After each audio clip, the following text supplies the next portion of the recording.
Cancer যত early স্টেজে detect হবে ততটাই কিন্তু সেটা গুরুত্বপূর্ণভাবে পাওয়া যাবে।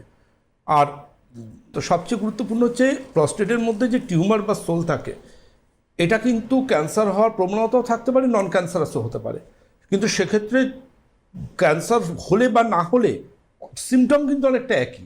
সুতরাং এটাকে অগ্রাহ্য করা যাবে না, আপনাকে আপনার ডাক্তারবাবুর সাথে এটা নিয়ে কথা বলতে হবে, যেটা নর্মাল নয়, আমার যে সমস্যাটা হচ্ছে।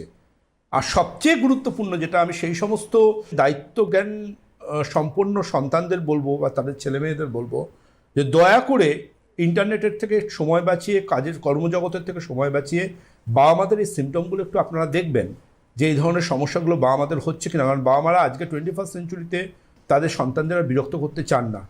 তো এগুলো একটু দেখবেন, কারণ 3rd বা 4th স্টেজ যদি কার্সিনোমা হয়ে যায় সেক্ষেত্রে কিন্তু মানুষটাকে আর রাখতে পারবেন না আপনারা, সেক্ষেত্রে কিন্তু অনেকাংশে বিপদ হয়ে যায়।